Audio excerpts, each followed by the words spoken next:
And on my desk here is a picture of Albert Yates, who's president of the Colorado State University, here on the right.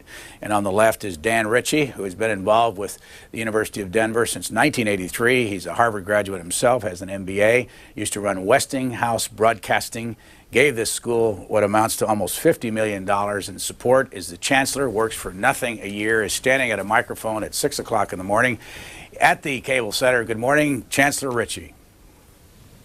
Good morning, Brian. It's still night, however, here in Denver. You know, you have a program underway called Bridges to the Future, American History and Values in light of September the 11th. What are you trying to accomplish with this? We have a couple of Englishmen sitting here at our desk. We're going to ask them what American values are. What do you say American values are? Well, what we're trying to accomplish is to make people think about the values, to understand why they're so important, and to look at how they may have changed since the beginning of the Republic, and whether that's a good thing, and looking forward, what should we be thinking about? What should we be? What should our values be? And that's what we're trying to accomplish. Do you want my views? Well, I actually wanted to ask you, what is your favorite American value, and why is it an American value and not, say, a German value? Oh, well, I would hope it would be a value everywhere. My favorite value is really integrity, and personal integrity and trustworthiness, because without that, nothing works. An organization doesn't work. A society doesn't work. History tells us that if it's everybody for him or herself, things don't work very well, and life isn't much fun. Now, as you know, and you're quite free to say it, that you're in your 70s and you're still involved, active every day, running a university. Why are you working so hard at your age? Because I'm in love with the place. Why? What is it you like about it? Well, it's an opportunity, I think, to serve, but to help young people really become all they can be, but you know, the most difficult part of this, I think, is setting the right example all the time. You know, it's the best way to teach is to set that example, and that's what I'm committed to, and why I would get up this time of day and come and meet with our students. Well, Chancellor Ritchie, thank you for getting up this early in the morning and coming in and joining us. We're going to turn to our guests here, and then we're going to come back to the students who are there in the room with you this morning. And you folks haven't been here with us for a while. Since we last talked, Christopher Hitchens, you've been in Qatar or in Qatar, depending on how you want to pronounce it. You mingle the words Qatar and gutter. Would you like to try back it? Of your throat, gutturally as well. Qatar is where I've been. What did you find when you were there? Well, it's if we had a map, you'd see the Saudi coast of the Gulf, and you'd see a sort of peninsula, rather shaped like a palm, sticking out. It's a monarchy, but it's recently had a regime change. In fact, it's the only Arab country in the last 2 decades that has. They overthrew the old king, exiled him, and sued him for $3 billion in missing oil revenues. And then, though it's a Wahhabi Muslim state and society, they abolished censorship, gave women the right to vote, to run for office, and all the rest of it. And then, perhaps best known for this, they invited Al Jazeera, the Arabic satellite TV station, to come to operate from Qatar and broadcast from there without censorship. They had previously been trying to broadcast from Saudi Arabia, but the Saudis wouldn't let them do it. So there are now probably 35 million people who tune into Al Jazeera every day, and it's completely destroyed and undercut the state monopoly of broadcasting in the Middle East. Andrew Sullivan, as you hear him talk about his trip over there, and we're showing a map of Qatar on the air this morning, and there's a UN vote in just a couple of hours. What do you think this country ought to do? About what? About the future of the Iraqi situation. I think we should continue to do what we have been doing, which is put enormous pressure on this despotic and disgusting regime to actually cough up its weapons of mass destruction, and its nerve gas, and its botulism, and its anthrax, and its nuclear weapons, and its chemical weapons, or we will go in there and do it for them. And the question, I think, is entirely a function now of Bush's policy for the last 2 years of meaning what he says, as opposed to 8 years of the United States not meaning what it says. And the message is getting through, and I think the election has only intensified the pressure on Saddam, as I think a lot of people who voted meant it to do. So my fear right now is that Hans Blick sets down and muddles around like Mr. Magoo and doesn't get anywhere, and we lose the window of opportunity to actually get rid of this disgusting person and liberate the people of Iraq from the tyranny under which they labor. We're going to go to the phones and talk to the students in just a moment. Our two guests, Andrew Sullivan and Christopher Hitchens, have done this before. Let's go next to the election. Your take on the just completed election. Can I just finish on Qatar one thing? What if I said no? Then I would have to talk about the election. No, go ahead. Meekly. Well, the third great... you should hope you're waving my Vanity Fair piece, which has just come out about my report from this place. The third thing that Qataris have done is they've taken a side in the struggle that Andrew was just talking about. Having democratized themselves, they're interested in not living next to a vast despotic regime, and they've allowed the United States to build a 15,000-foot airbase on their soil without asking particularly what they want it for. And the foreign minister of Qatar has said recently, I don't know for sure this is true, but I've been reliably told it was true, to have flown to Baghdad and said to Saddam Hussein, look, you have one more chance. If you'll surrender, we will let you and your family live in our country. If you'll spare us all what's otherwise going to happen. But at that moment, the interview was at an end. I think Mr. Hussein is determined to fight it through to the last, but I think people will take him up on it. Let me remind the audience that AndrewSullivan.com is up and active, and this morning, if you got on it, he tells you that he has no excuse for the way he looks this morning because he's been up late. Let me start with you. I wasn't up late. I went to bed very early for me, but this is just a rat. It's like I feel like I'm not nowhere near in as bad a shape as these poor people in Colorado who are blinking in the middle of the night talking to us, for which I am immensely grateful. But no, it's hard for me to get up at this time of day. A statement from both of you on this election. Well, I mean, it took me by surprise, even though I've been spending the last 2 years telling people not to underestimate George Bush, and there I was underestimating him. This was a huge endorsement, I think, of his conduct of the war. That's what this is about. It's the most pressing issue facing us. And it's also a huge indictment of the Democrats' negativism, bitterness, anger, and inability to present a constructive or positive alternative. They had nothing really to say. They said, on the economy, we don't like your tax cut, but we're not going to reverse it, which is a completely incoherent position. And on the war, they kept saying, we're for the war, but everybody knew they didn't really mean it.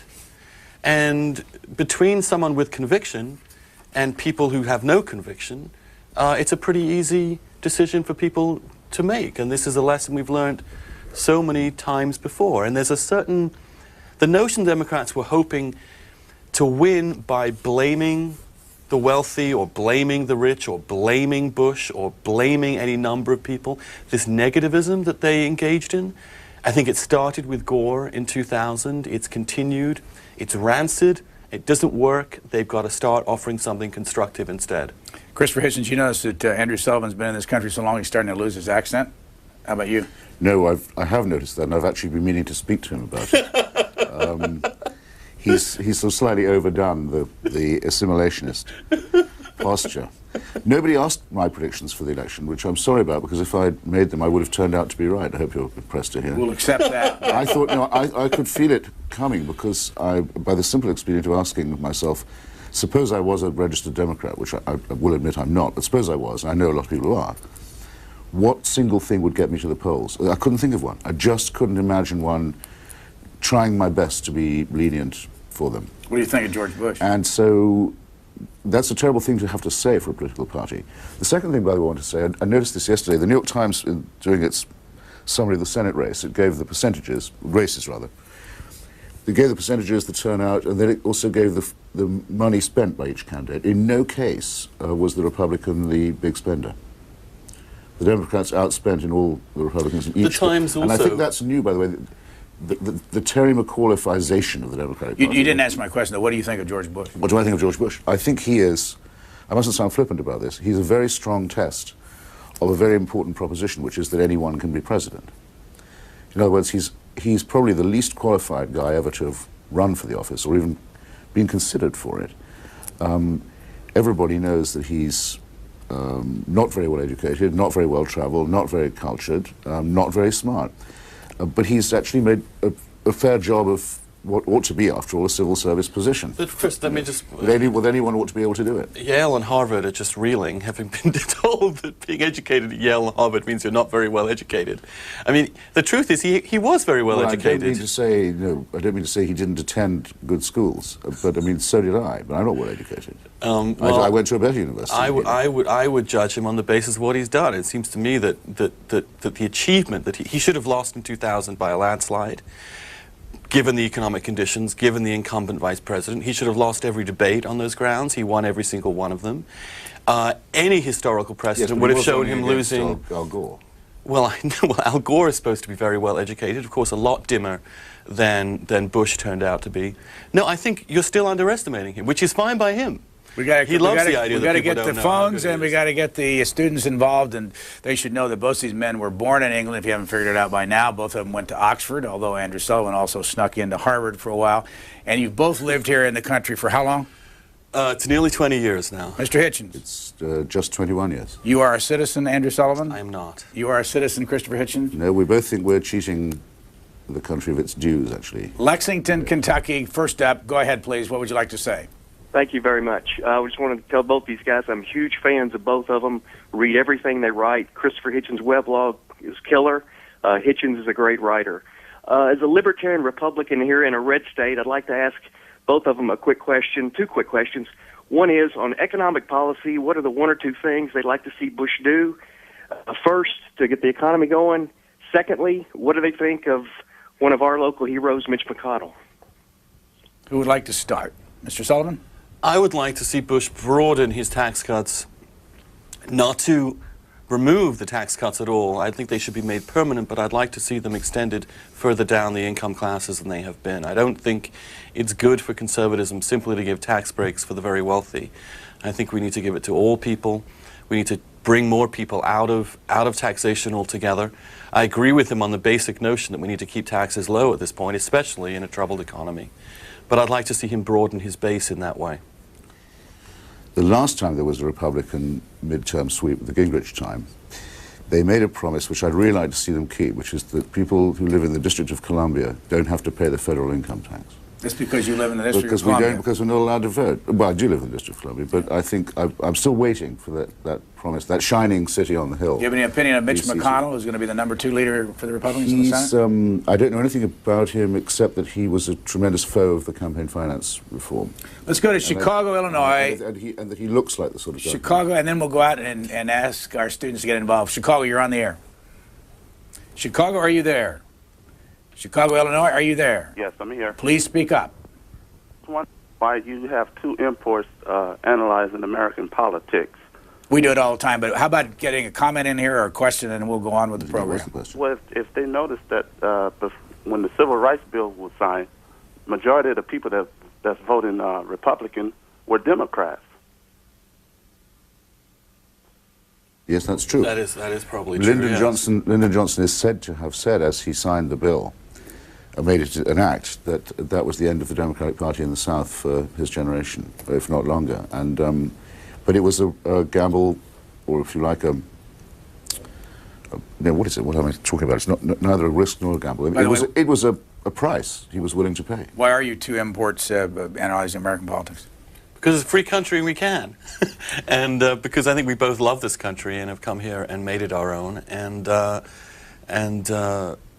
because the great thing about this country, I think, unlike any other country on earth, is that it will accept wastrels and like the two of us, with open arms, and as it has always welcomed immigrants for forever. And whether we are... Wretched refuse of the teeming shore, that's you and me. That's you and I. The sweepings. I mean, if there's an implied challenge from the question, which I'd be sad to think that there was, because it very seldom does come up, I suppose I could claim I'm the father of 3 Americans, which gives me some right to comment. And I do, in fact, pay the federal income tax, even though I 3 children. don't live without them. Yeah. Right. And actually, I've said in print, after the main effect on September 11th, on me was to make me decide that I shouldn't put off taking out citizenship papers, because I realized I had become an American, and that it was silly not to do it anymore. We got to go to Denver, and at the Cable Center in Denver, if you've just joined us, our students from Colorado State University and the University of Denver, and they're involved out there in a project that is Bridges to the Future. Let's ask our first student to give her name and school. I guess you're going to give your first name so we can watch the security problems. Go ahead. Good morning. My name is Bobby, and I'm from Colorado State University. And I'd like to pose a question to each of you gentlemen about media ethics and how they influence our society. Many of individuals accuse the media as giving all of our younger generation bad morals. However, is our media just giving us what reality is, or is it what we want to see, or is it a kind of chicken and the egg, which comes first kind of situation? Thank you, Bobby. Andrew Sullivan. I don't think that the media is destroying people's morals. I really don't. I think that the bottom line of most media in a free society, as opposed to a closed society, is that it wants to get viewers, and that means that it's desperately trying to give you what you want.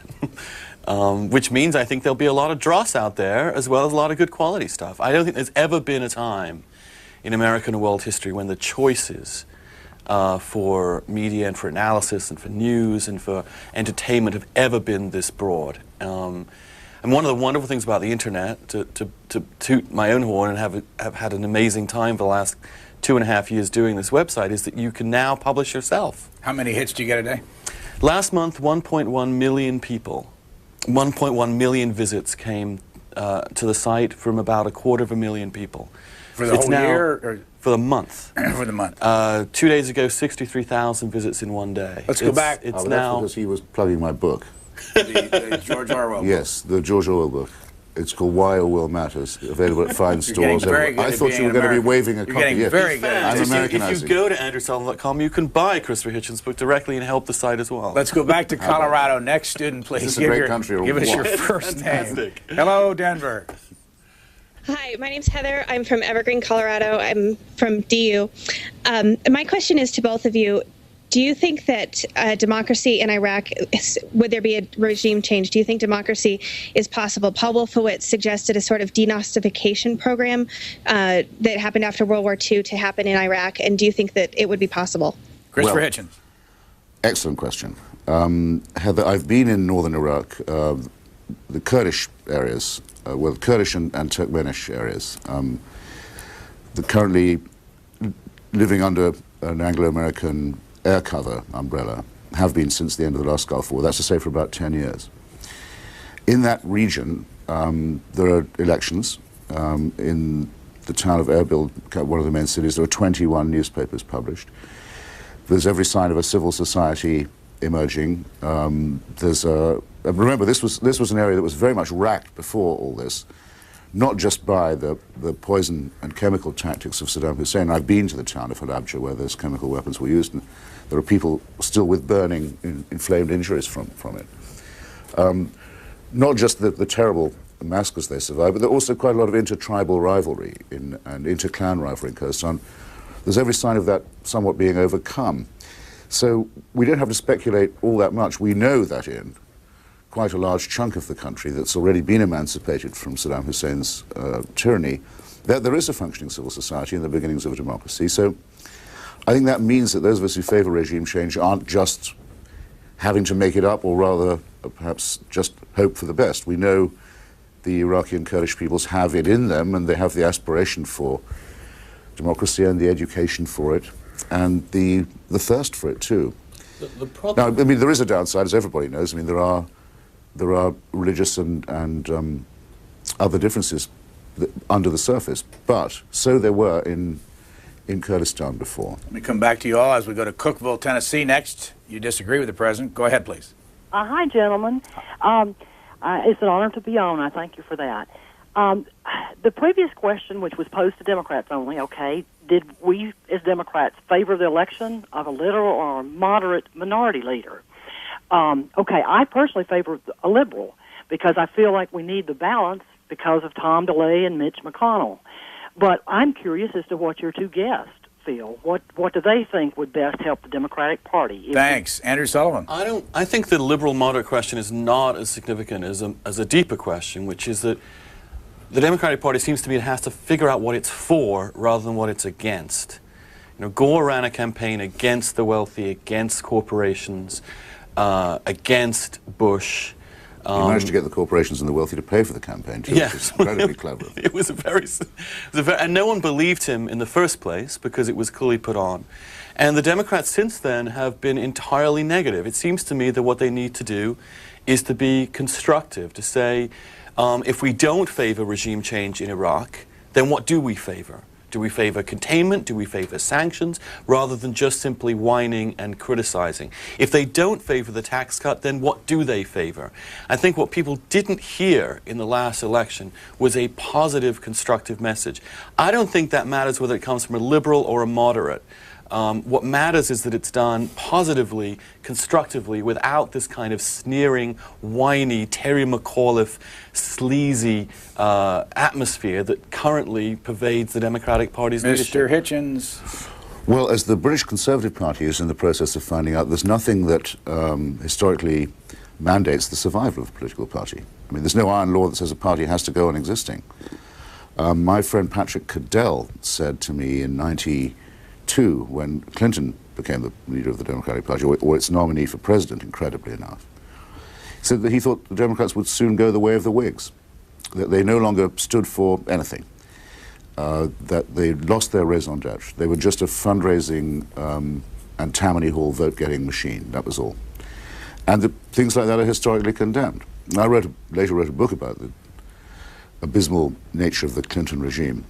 And while I was writing it, I realized that there was not one single thing you could say the Democratic Party would not do.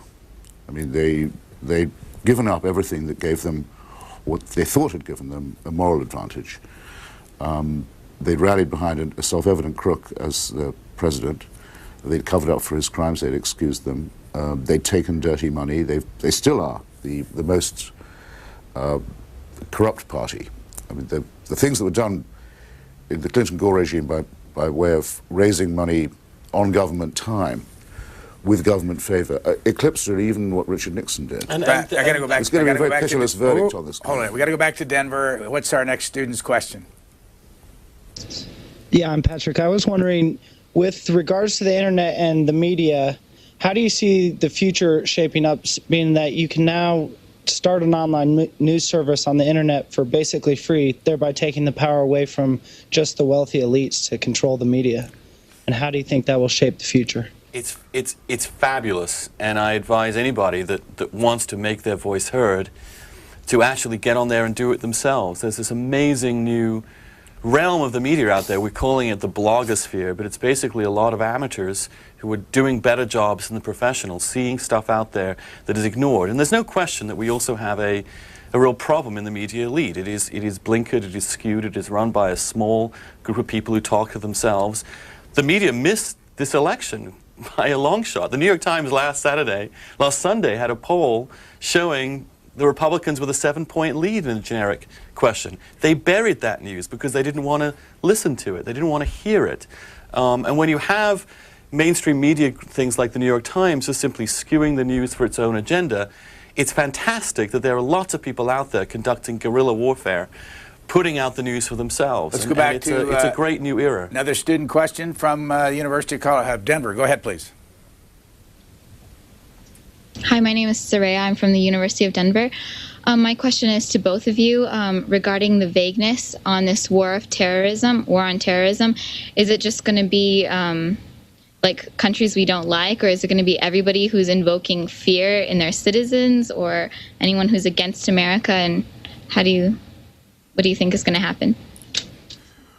Well, I think the word terrorism was, before all this began, suffering badly from diminishing returns. I mean, it now can mean very little more than the willingness to use force in politics, though it usually means insurgent force. I think we should define this as what it really is, which is a war on, or war against theocracy, against the use and abuse of religion in international politics, and say we should state plainly that America stands for secular values within itself and overseas, but will take the side of those in the Muslim world who do not want to live under Sharia themselves or conduct jihad against other people, which is probably a majority. So we can't afford to look at the outcome of this civil war with indifference, because the jihad elements hope to win it by bringing this war to us. And we can't have that. We obviously won't have it. But we are also interested in seeing that the Muslim civilizations are not themselves destroyed by jihad, and Muslim society doesn't fall under it. So that's what the war is about, and that would also help you, I think, determine in advance who the friends and who the enemies were. I concur with Christopher entirely that this is fundamentally a war, a religious war, a war against those who are using religion for political purposes. However, I do not think it's a war for secularism. The point of the American system is that by separating politics from religion, you give politics and religion its due. What we have to explain to the Muslim world is that under free government, constitutional government, your right to exercise your religion is stronger and deeper and more indelibly protected than under any current regime and despotism under which you labor. We have to tell the Muslim world that we are fighting for their freedom to exercise their own faith. And that's what we're doing. It's about freedom, not secularism as such. I would like to ask our students out in Colorado if, and see how John Splain is out there, Steve Scully, to see if we can get a number of them to tell us, and that way we can get a lot more involved here in a little segment, what they think of the idea of going to war in Iraq, and whether or not they would join if they had to go into the military. Just get some sense of what they're thinking after we take a couple of calls, so you might look around and see if there are folks willing to stand up and tell us what their position is on all this. Let's go to Brinley, Michigan. You're on the air. Hi. Hi. I do agree with President Bush. I agree that he stayed on message during the campaign. Well, it wasn't his campaign, but maybe it was. He stayed on message, and Andrew Sullivan is completely right when he says that the Democrats didn't stand for anything. They complained, and that was it. I do have one question I want to ask is, everybody's complaining about where this huge amount of money was spent during the campaigns, and yet, where did the money go? It didn't leave the economy. It's in the economy. It's not like it just flew up into the air and disappeared. So elections are good for the economy. Thanks. Mr. Hitchens. Well, that's an ingenious point. I mean, I suppose the elections are certainly, they're good in a way for the media, which is one of the reasons why I think the media often don't make enough noise about campaign finance reform, that's where the money gets spent. Let's go to Fairfax, Virginia. You're on the air. Yes, I think it was well enough that the president had declared war on terrorism. Unfortunately, I see that he did not assemble the correct instrumentalities with which to pursue it. What you see is a global condition, and it's a real war, and that you need to understand what your field of values are. And in that field of values, I see countries in that region that more or less tend in our direction, in the direction of our system of values. I can give you, let's say, as an example, India, Israel, Turkey, the emerging nations of the CIS, Russia, and the Stans, and all of them are threatened by this phenomenon. We should have the correct approach should have been, in my opinion, would be to create a dedicated alliance, not some sort of coalition, but an alliance in that region. All right, sir. Thanks, Mr. Sullivan. I think that's emerging.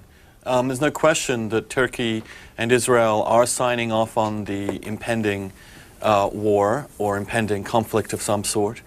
But you've got to be realistic. You know, you have to, in the diplomatic world, assemble together coalitions that work. You've got to make some compromises in the real world. You've got to understand that we've got to actually ally in a few cases with some unsavory characters in order to get the job done. So I do think there is a coalition building here that actually, I mean, I think people misunderstand Bush a lot on this. They talk about him as if he's a unilateralist, a cowboy. He's not at all. He's a man who picked Colin Powell to be his Secretary of State. A key part of Bush's success is the mix he has, the mix of determination, ferocity, and will with tactical flexibility. And that's why Rumsfeld, Cheney, and Powell are such an important part of the mix. Mr. Hitchens. Well, a slight quibble with the grammar of your question. I mean, I think it's not that the president declared war on terrorism, it's Islamic fascism declared war on us. At least that's the way around I remember it. And that also leads me to make a distinction between myself and Andrew about the Allies matter. The two countries that incubated Al-Qaeda and the Taliban and financed it and helped it and trained it and so on were Saudi Arabia and Pakistan, up until then thought of as already allies. Okay? The great unspoken thing about the administration's policy, because they can't afford really to say it in public, is that they've realized the total failure of the client-state system, the kind of Nixon doctrine, where you try and rule by proxy through shady dictatorships like the Saudi oligarchy or the Pakistani secret police. The Pakistanis have helped out yet again, you may notice, by helping North Korea to acquire missile technology for its developing nuclear weaponry. Dumping these client states means more or less inevitably you have to place some sort of bet on local democratic procedures. You have to therefore hope, for example, that there will be, and work towards, democratic elections in Iraq. And in this respect, I think the key country is Iran. Nearly 70 million people, though of course millions of them are forced to live overseas by their ghastly government, but they too, I think, have and will exert their right of return. Every indication is that the Iranian people are on their own without any outside help, outgrowing and transcending theocracy and hoping to rejoin the democratic world. That I think that's the hinge event potentially in the region, and I think it's absolutely terrible that the president and his team have made no public effort at all to extend the hand of friendship to Iran, to restore diplomatic relations, to resume aid and trade. So Iran is not only treated like a pariah state, it's insulted as part of the axis of evil. It's an absolutely glaring and horrific failure on the part of Bush's foreign policy. With all due respect, Christopher, that's silly. With all due respect, it's silly. It's either silly or it's not. Well, without any due respect, it's silly. It's crazy. What the axis of evil speech said was that the regime is evil, not the Iranian people who wish to get rid of that regime. And in fact, by making that distinction so clearly, Bush gave enormous hope to the Democrats in Iran and to the secularists in Iran who want to topple that disgusting regime. And the most important thing, I agree with you, I couldn't agree with you more, Iran is a much more important strategic country than Iraq. But one of the great goals of regime change in Iraq is regime change in Tehran against those mullahs. And I think the policy is not, by reaching out to the government of Iran as we now have it, we're merely exactly engaging in the coddling up to dictators that you oppose. I want to go back to our students in Denver. We have a bunch standing before the microphones, and the purpose of this little segment is to hear from you. Tell us what you think about this whole situation in Iraq. Who do we have at the microphone first? My name is Paige. I'm from the University of Denver, and I actually have a lot of faith in Bush as a president, but I think our country really has a lot of questions about war, and right now we're just not ready to fully support because we haven't gotten enough information, and it's a really scary situation that we've been put in when the country really doesn't know what the effect will be for or against war 5-10 years down the road. You know, we have no idea how that's going to be affecting our economy and defense for our country. And so right now, we just haven't been given enough information to fully support President Bush to go into. I'm going to ask some of the students to, thanks, Paige, very much. Make some notes here, so we'll come back to you. But how about another one of our guests out there at the Cable Center? Go ahead, please. My name's Kristen. I'm a student at Colorado State University, and I wouldn't say that I'm for war, but I'm definitely for action. I just feel that by non-action against Iraq, that we're just setting ourselves up to be victims once again. And I would just wonder what caliber of a catastrophic event is going to have to occur for us to get our UN allies to support us in some type of an action against them. Thank you very much. Let's go to the next student at the center. What do you have to say about this potential war situation? I'm Andrea Love from the University of Denver, and I agree with Paige saying we really don't have enough information to really believe this. And I also love the excuse, but what are we waiting for, a mushroom cloud? And in my recollection, I could be very wrong, but I have yet to hear of a dictator that attacked the most powerful country in the world and expected to live. I mean, he may be insane, he may be crazy, nobody doubts that he's evil, but he really likes being in power, and by attacking the U.S. would really not be one of the smartest things he's ever done. Next student on the other side. Go ahead, please. Good morning. My name is Alan. I think that we were caught completely off guard on September 11th, and I would hate to have that happen again before this country is roused in some kind of response. I think that we can be more proactive against potential threats to our citizens, and I would hate to lose 3,000 more as we wait and mull over a decision when there is a decisive action to be taken right now. Would you go to the military if you had to? I would. Next student. Thanks for joining us this morning. Go ahead, please.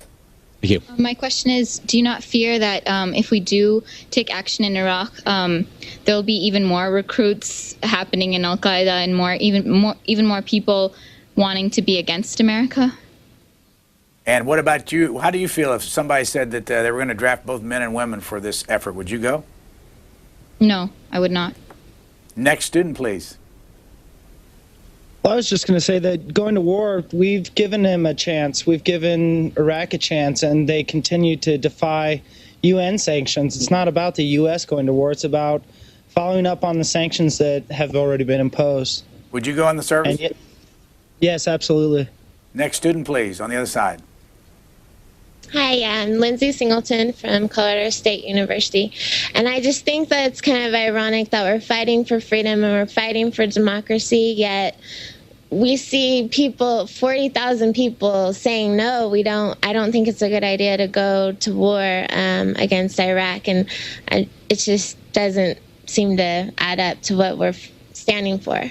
What do you say? You say 40,000 people saying no. Who are you talking about? I'm talking about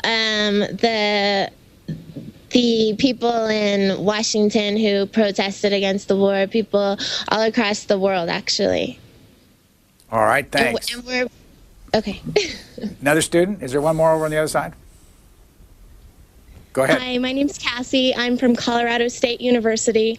And I just wanted to say, I know that a lot of us don't have the necessary information to say, yes, let's go to war. But I think action is necessary, and we can't sit back and just let things happen to us and not do anything about it. I think now more than ever, it's important for Democrats and Republicans to put faith in the president and stand behind him, say we're all Americans, instead of trying to hide behind party lines.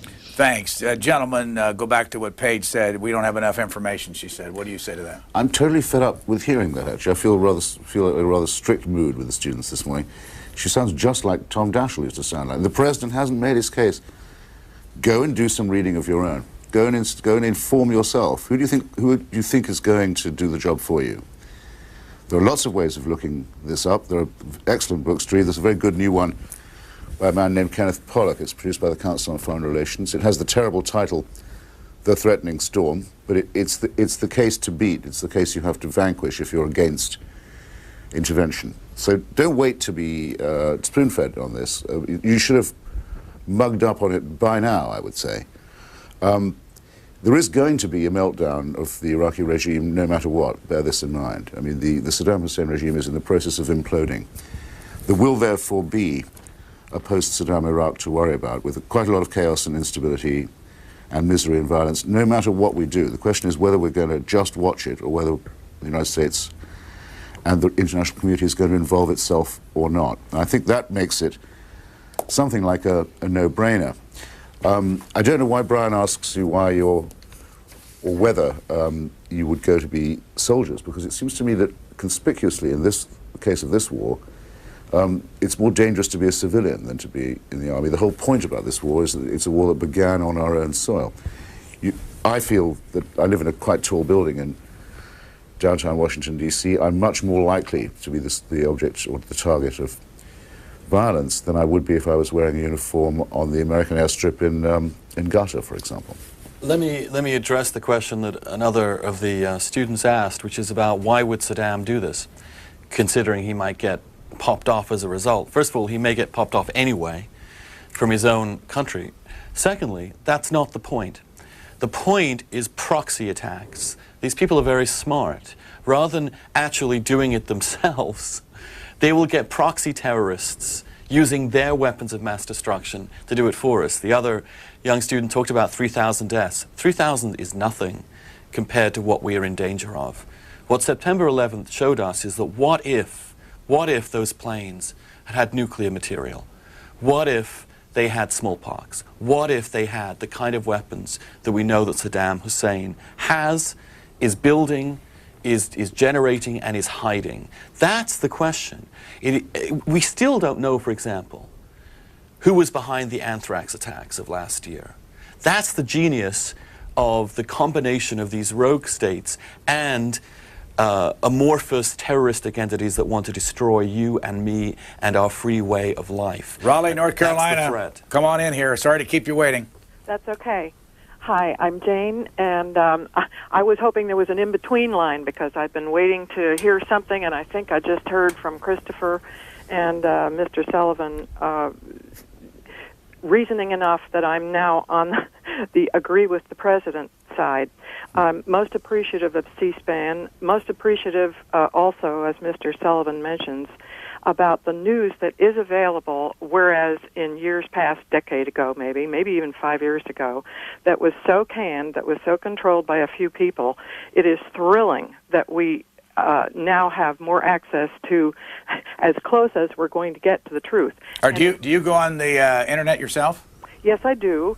And I kind of, surf around, and I've been on those websites before that you have represented this morning, WorldNet Daily as well, and just try to keep myself informed, and that was going to be my comment. Well, I don't know yet because I'm just trying to listen to those who perhaps have more access to information than I do, but Christopher Hitchens just made the point, what more do I need? Thanks, caller. Let's go to Falls Church, Virginia. You don't agree with the president. Tell us why.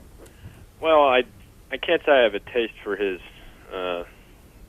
I don't particularly care for him because he has a taste for the gutter, exemplified by his and his jackals at Saxby Chambliss's attack on the patriotism of Max Cleland, a man who paid a catastrophic price in a war that Bush and Chambliss took a pass on. But my question is for Christopher Hitchens. What gives me pause is you wrote in your Nation column, withdrawing from the Nation, that one reason that the left should support a war to liberate Iraq is because an abiding cause of the left over the last few decades has been the Kurds. Mm-hmm. But don't you think there's a very real possibility that in order to appease Turkey, in order to ensure Turkey's cooperation, that the U.S. will turn a blind eye to savage repression on behalf of by the Turks against the Kurds in order to keep the Kurds from declaring their own state? And since, as you said, they've developed their own civil society, do you feel that would be endangered by they would feel emboldened to declare their own independence, and then Turkey would say, well, not so fast? Okay, well, for those who don't know the background to this, thank you for the question. The Kurds are the largest people in the world without a nation state of their own. We don't actually know quite how many there are of them, probably 24, 25 million at least. And they live, unfortunately for them, just where the borders of Iran, Iraq, Turkey and Syria meet. It isn't a very hospitable area. And they're protected mainly by their skills as mountain dwellers.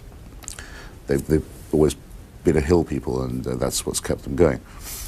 Well, look, it's true that if you encourage Kurdish autonomy in any one of those countries, you encourage it in the neighboring ones too. And neither Iran, Turkey, nor Syria, certainly not Iraq, want to see the emergence of a stronger Kurdish autonomy, but they are going to see one. no matter what happens. The European Union, for example, at the moment is blocking the admission of Turkey to its ranks. It's a club that even the Islamist party that just won the election very much wants to join. They say, well, you can't join until you've given more guarantees of autonomy for your vast Kurdish population. In effect, recognize that there are two nations within inside Turkey. I don't really think the United States can offer the Kurds less than that.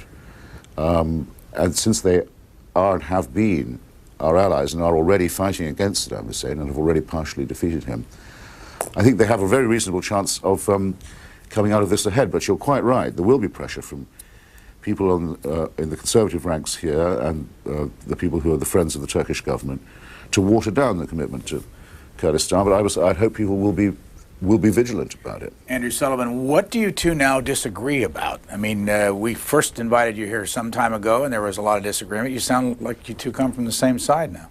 No, I don't think we do at all. I mean, Christopher is a man of the left, and I'm not. I think that it's more interesting to see why we agree. And why we agree is because I think we both saw on September 11th something really quite astonishing. And we saw around us some weakness, not in the general population at all, among our peers about recognizing what that threat was and countering it. And that common purpose should overcome, I think, any of our ideological differences at this moment in time. So we are at war against a truly dangerous, theocratic, Islamist enemy. And from my point of view, whether we agree or disagree about redistributing wealth, whether we agree or disagree about our religious faith, whether we agree or disagree about any number of other domestic issues, should be put aside for the moment. Not always, and I don't agree with him on many things, because of the current crisis. And I think that was the message also of this election, to tell you the truth. I think people were saying, look, we're not going to stop being Democrats. We disagree with all sorts of issues. There are all sorts of internal debate in this country, and thank God for it. But at this moment in time, we have a president that we trust, and we want to prosecute and win this war. By the way, the debate starts at about 10 o'clock in the UN, and they expect between 60 and 90 minutes of discussion before the vote comes. Christopher Hitchens and Andrew Sullivan are at our table this morning. And we're joined by over 40 students from both Colorado State University and the University of Denver in Denver at the Cable Center, which was constructed by the cable television industry, put on the campus as an educational spot run by Jim O'Brien. And we have a bunch of students at 10 minutes of 6 o'clock their time that are 10 minutes of 7 their time, up and about. And we want to go back and hear some more from our students. Tell us your first name and give us your comment on all this. Hi, I'm Jessica, and I am from Colorado State University. And I wanted to ask both you gentlemen a question. And my question is, do you really feel that this war in Iraq will solve a problem, or do you think it's just going to put a Band-Aid on a bigger problem that exists in our world today? Thank you. Let's go to another student. We'll come back and get a bunch of reaction and questions in here. Go ahead.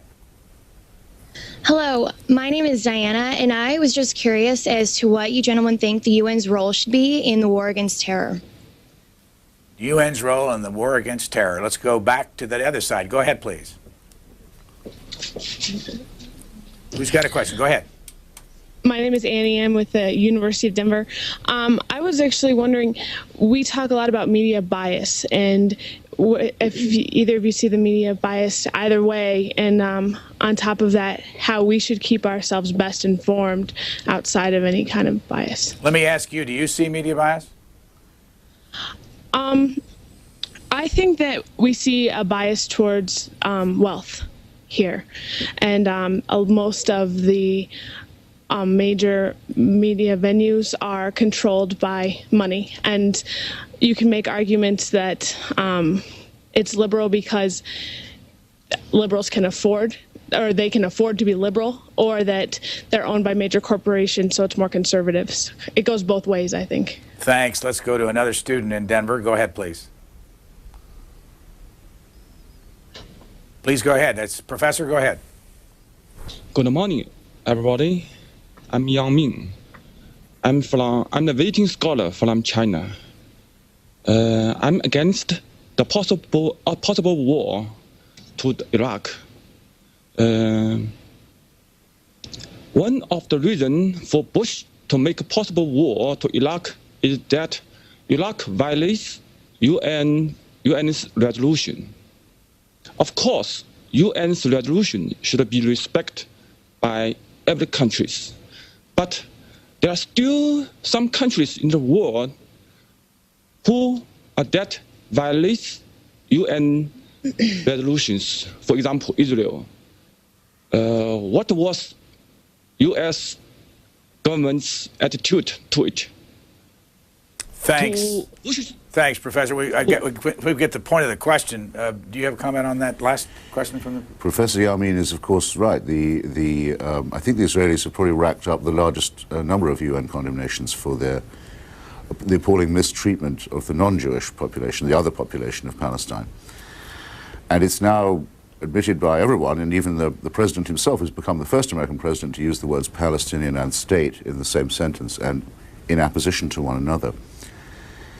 That there are two peoples in Palestine and that there should be a two-state solution. But in the meantime, it seems that Israel is to suffer no penalty for its repeated violations, not just of the resolutions, but of the rights that the UN stands for and embodies. And this is a very serious negation, in my view, and it's the thing that threatens to jeopardize the whole project of American sponsorship of regime change in the region. Because if seen as the military ally of a racist bully and killer like Ariel Sharon, the whole appeal of the American project is to that extent diminished. Of course, it's a very, very serious problem indeed that the professor has identified. One reason that Israel is in violation of some of those resolutions, though not that many, not as many as you would think, is because they face the same problem that we do of terrorism, of suicide bombers, of people who are not interested whatsoever in making peace with Israel, but in destroying Israel. Groups like Hezbollah,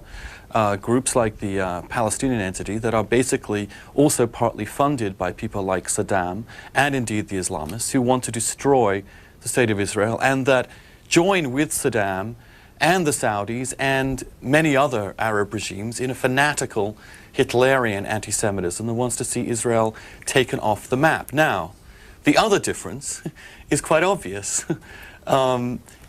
Israel is not threatening the world with giving terrorist entities weapons of mass destruction to destroy other countries and innocent civilians. Saddam is. And that's an absolutely clear distinction which makes the priority, obviously, however, Israel did illegally and by piracy and deception acquire a nuclear arsenal that's in flagrant violation of the Non-Proliferation Treaty and maintains it still. Yes, and if it weren't for that, if it weren't for its defense, it's sitting there with 1/10% of the land that Arabs have. If it didn't have those defenses, it would have been obliterated long ago, and you know it, and you know that these surrounding powers want Israel destroyed. Not a almost none of them even acknowledge its right to exist, and are fomenting terrorism against its civilians, which is exactly the same as the terrorism fomented against us. The UN resolutions that have been violated, you talk about, all these violations occurred well before anyone had heard of, or before there was such an organization as Hezbollah, which arose incidentally in response to a completely illegal Israeli aggression and occupation in South Lebanon. Are you denying that Hezbollah has very close ties with Islamist fundamentalism and terrorism? Hezbollah means party of God. So why are you ambivalent about it? I think gives a clue about its views about theocracy. You who argue against theocratic terrorism are giving Hezbollah a pass? Hezbollah was the organizer of the resistance to an illegal, criminal Israeli occupation. Well, don't you think that South Lebanon? They had every right. They had under international law every right to resist and repel that occupation. Don't you think you could use the same argument about Al-Qaeda resisting the tyranny in Saudi Arabia? Quite obviously not. Al-Qaeda is not fighting an occupation. It seems to me Al-Qaeda is fighting to establish... You actually defend terrorism when it's directed against Israel, but not against the rest of the world? It is not terroristic for a Lebanese citizen... It is not terroristic to have suicide bombing? It is not terroristic for a Lebanese citizen to resist a foreign occupation of his country. He has international laws on his side. Hezbollah is not about Lebanese citizens resisting anything. Hezbollah is about the destruction of Israel, the use of terroristic tactics to kill innocent civilians. Now, why can't you condemn that? That's what I mean by the... Isn't Hezbollah the enemy? That's what I meant earlier, Andrew, when I said that the word terrorism has become effectively useless because of propagandization and diminishing So you returns. you will not condemn Hezbollah? International law gives the right of the Palestinians and the Lebanese to resist First occupation. of all, the Lebanese, as you know full well, Al-Qaeda is a not. complete Al-Qaeda euphemism. is not a guerrilla organization fighting occupation. Hezbollah is an international terrorist group funded in part from the mullahs in Iran that you despise, and yet you will not condemn it for its suicide attacks on Israel and its use of terrorist tactics. I'm emphasizing what isn't obvious, Andrew. Okay, I'm emphasizing. Well, I'd like you to emphasize, just for the record, what is obvious, that Hezbollah is our enemy. Got to go back to the phones. Meadville, Oregon, you're on the air. Go ahead, please. Good morning. Hey, you know, if Hezbollah wants to fight, that's fine, but they don't need to go blow themselves up in the middle of, populated areas. Get an army and go fight.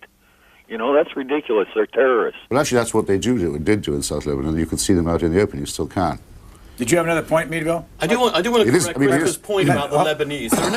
It's Syrian-controlled Lebanon. It's nonsense to regard these Lebanese citizens. This is a Syrian satrapy controlled by a vicious anti-Semitic dictator who is using terrorist tactics to destroy the state of Israel. Meadville, come on back. I got just one more thing I'd like to say. This business that we got going all around the world. Look, it's all academic if we don't all stand together. The Democrats can't snivel, and everybody else. We all got to stand together and fight terrorism, or we're gonna have a sad state of affairs. There ain't gonna be no America no more. There won't be no Europe no more. We'll live in 7th century, and we'll all learn how to say Allah. Thanks. Bel Air, Ohio, you disagree with the president. What would you like to say this morning? Hello? Hi, you're on the air. Okay, yeah, I'd like to ask Chris some questions. I disagree with the president. We have an inconsistent foreign policy, which is pretty obvious. But I've heard a couple of things recently. A guy named John Curtis, who worked for the Reagan administration, said that there was Kuwaiti slant drilling into Iraq prior to the Persian Gulf War, and I wondered if this was true and that Saddam looked for different methods to deal with that. Thanks.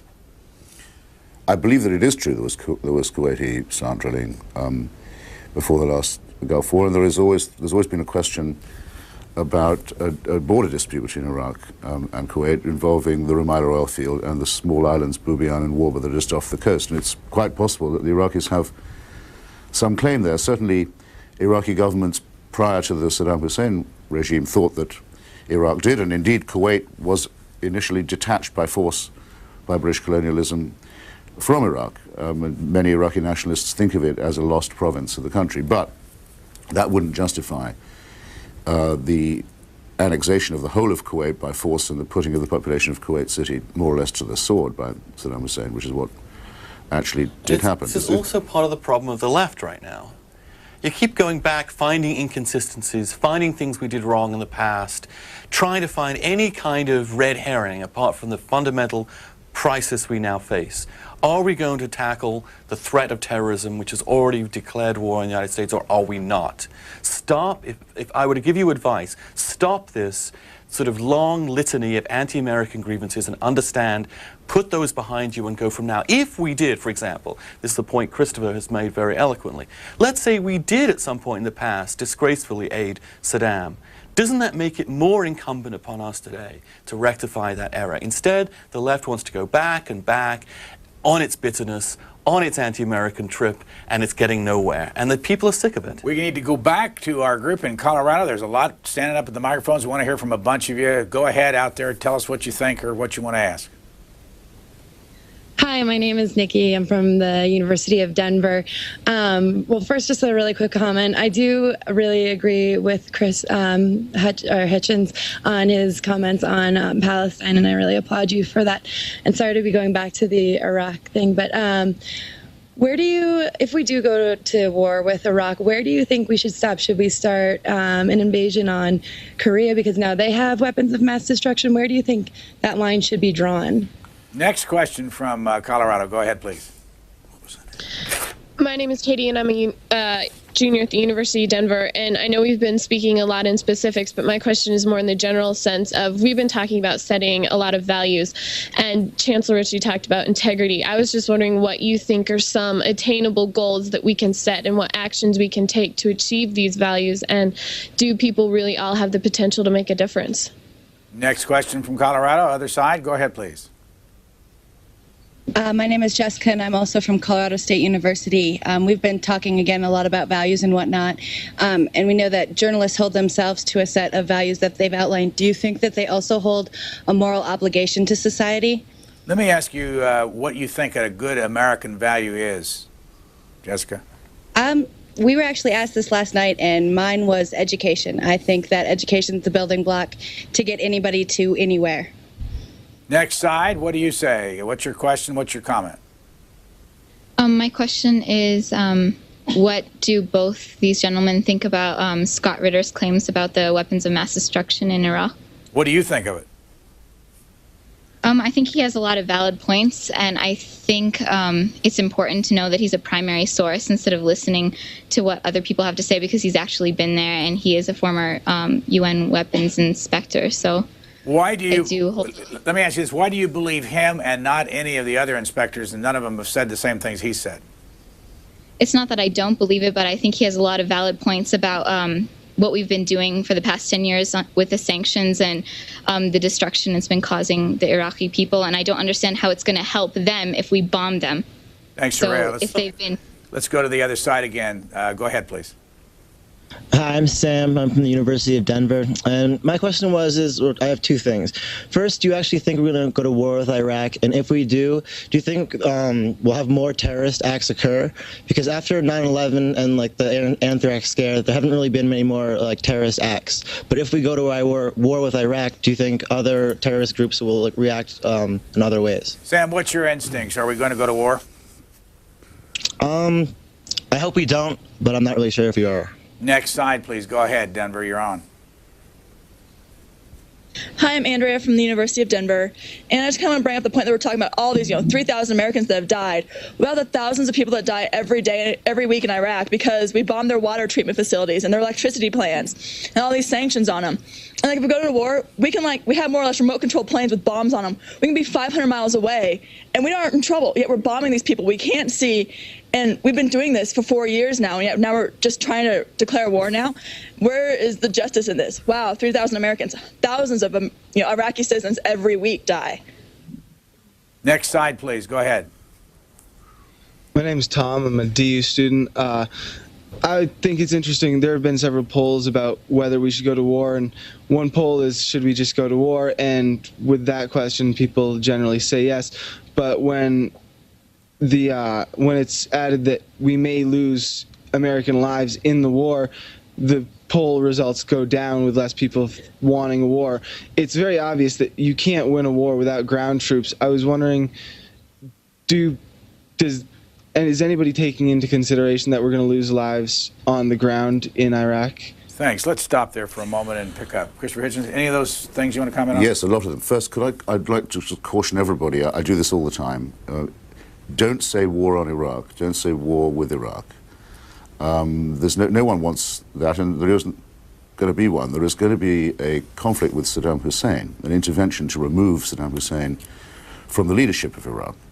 It's a quite different thing morally as it is politically, and it's just in the language. People are talking about it as if it was other than what it is. Now, I'd like to take two of the questions at least. Scott Ritter claims to know more than he can possibly know. It's as simple as that. No one can know what he says he knows. You'd have to have had a regime change in Iraq and a complete inspection already before you could certify what he certifies. But it isn't claimed that Iraq yet has, for example, or Saddam Hussein, I'm doing it myself now, Saddam Hussein has nuclear weapons. It is claimed that it's asserted he's not going to be allowed to get them. We're not going to find out what it would be like if he did have them.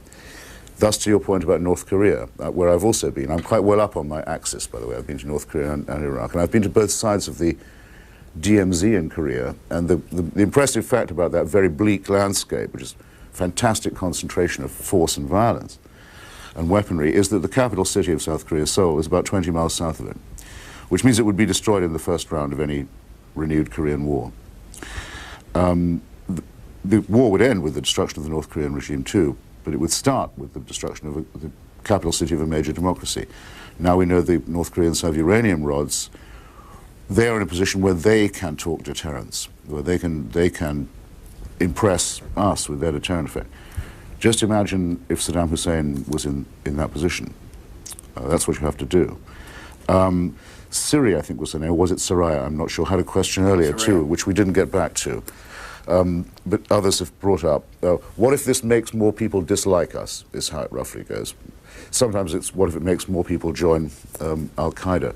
I think this is an unduly pessimistic question, in a way. There's every chance that a huge number of Iraqis, the majority of them, will welcome an intervention to remove Saddam Hussein. I certainly don't know myself any Iraqi or Kurd who doesn't hope for it round the clock. Second, the Al-Qaeda forces appear, for some reason, to dislike us anyway. I don't really see how they could hate us anymore. I wouldn't mind giving them something they could really hate me about, like removing a man who they seem to admire, Mr. Saddam Hussein. And if that makes more people join Al-Qaeda, well, that's more casualties for Al-Qaeda to take. They want to be martyrs. We're here to help. Andrew Sullivan, let me just ask you, Sam asked whether or not you think we're going to go to war, and won't that cause more terrorist activities in this country? There's no evidence that when we've actually tackled these fascists and murderers, that they have been successful in getting more recruits. In fact, the opposite is the case. Since we went into Afghanistan, a war that lots of people also opposed, where has been the huge Al-Qaeda where has been the great uprising of the Arab street? It doesn't happen. There's never been an example in which it has happened. That part of the world, first of all, does two things. They're desperate for democracy. They're stifled by their own regimes. In Iraq and elsewhere, they want to actually have regime change. And they also respect power and our conviction. The only thing that can keep those people enslaved is our own weakness. And secondly, on the North Korea thing, it's a fantastic example, because there we have a situation in '94 where we had news and evidence that they were developing weapons of mass destruction.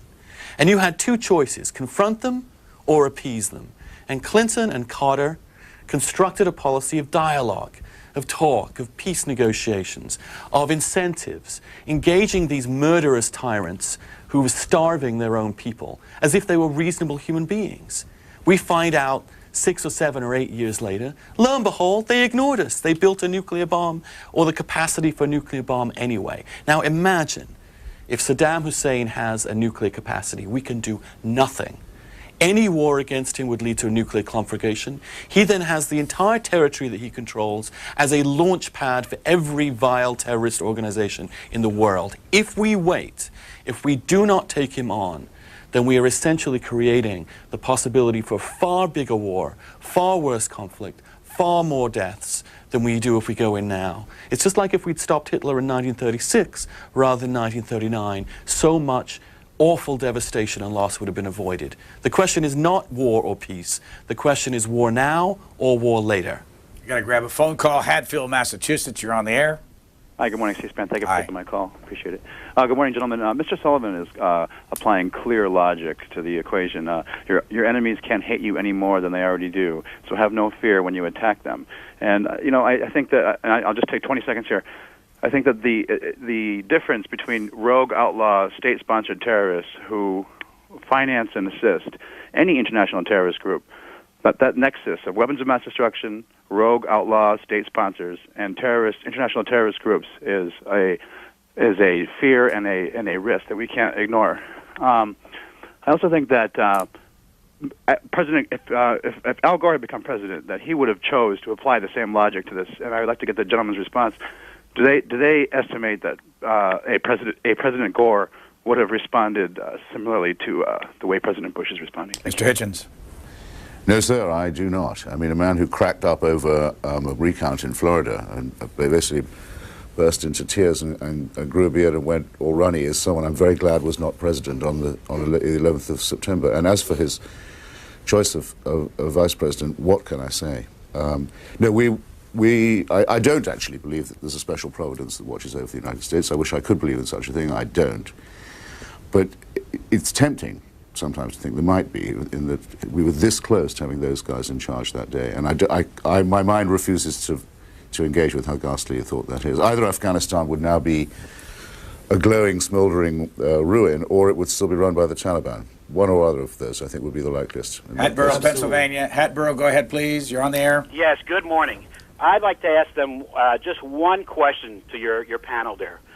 Name me one thing directly that Iraq has done to the United States. directly, not what they're building up, not what they're going to do. They have not done one thing directly to the United States. This would be the first time this country has ever attacked another country that has not attacked them. Now, I'd like to listen to what your panel has to say. Well, it isn't the United States versus the Saddam Hussein regime. It's the United Nations, it's the international community, as you must have noticed. The resolutions are unanimous and binding.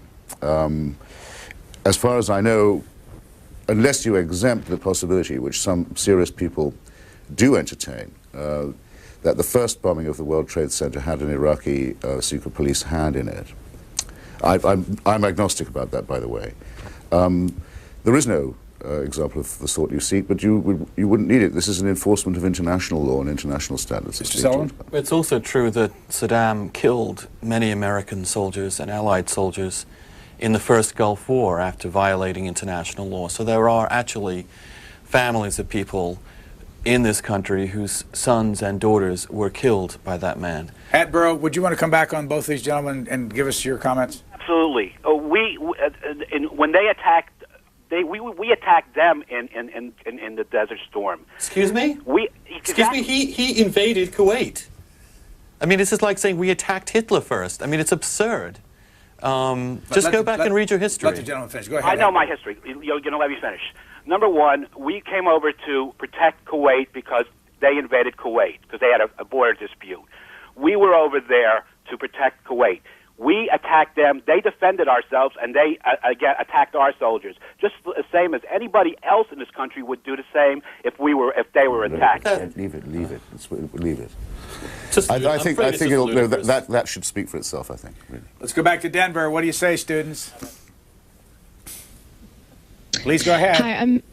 Hi, I'm Hillary from the University of Denver, and I was just wondering, last night we also spoke of two other values that we hold strong here, and those are unity and patriotism. And I was just wondering if you think that the unity and patriotism within the U.S. has changed due to the divided thoughts on whether or not to go to war with Iraq. Hillary, would you tell us, for those people watching, what you're talking about when you say last night? What are you involved in?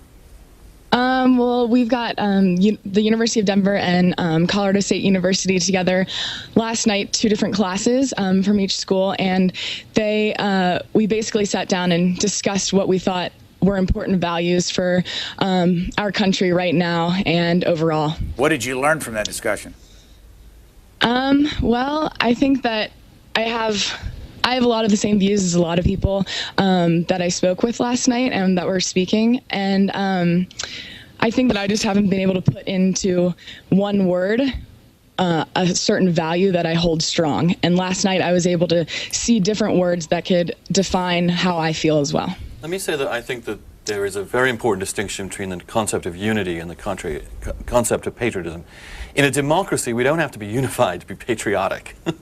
In fact, on the contrary, it seems to me important and extremely good that in this country, in the last election, we had basically a 53-47 split, which is an extremely closely divided country, even though President Bush won a big victory. Compare that with the pseudo-awful, disgusting elections in which Saddam Hussein got 100%. No one dared to vote against him. And 100% turnout as well. And 100% turnout. Even more impressive. Yes. Let's go back to Denver. Next student, please. Hi, Christina from Colorado State University.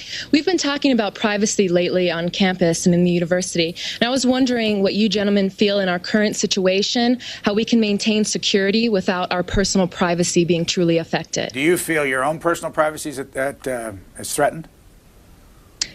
Not at this moment, but I feel if we did go to war, it would definitely be invaded a lot more than it is now. Thanks. Next student, please. Go ahead. Hi, my name's Jessie, and I'm from Colorado State. And I was just wondering what you three gentlemen think about what American value we should remember during the current crisis. What one would you like to remember during this crisis? I think trust and respect for each other and ourselves and our leaders is important. Trust and respect for ourselves and our leaders. Mr. Sullivan. I would use the virtue of courage. This is a very scary time we live in. I think we live now under the threat of and possibly the inevitability of an attack upon us with chemical, biological, or even nuclear weapons. Just because it hasn't happened in the last year or so doesn't mean it cannot happen or will not happen. And we look around us, and war is also a terrifying and awful thing. And we don't see an easy solution to any of these things. In those circumstances, we have to express fortitude and courage in facing the threats, not running away from them, not denying them. And then also, I think, moderation.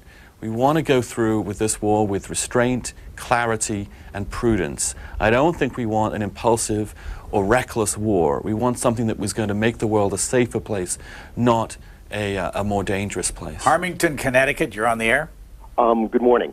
My problem with President Bush's policy towards Iraq is what I see as a double standard or hypocrisy. At the same time that President Bush condemns Iraq for certain issues, such as terrorizing neighbors, he gets in bed with the Red Chinese. He has a problem. The Red Chinese certainly threaten their neighbors, Taiwan. The Red Chinese have conquered a neighboring country, Tibet, and subjected its people and destroyed a culture.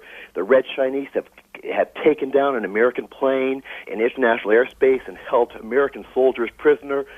Red Chinese weapons were found in Al-Qaeda caves in Afghanistan.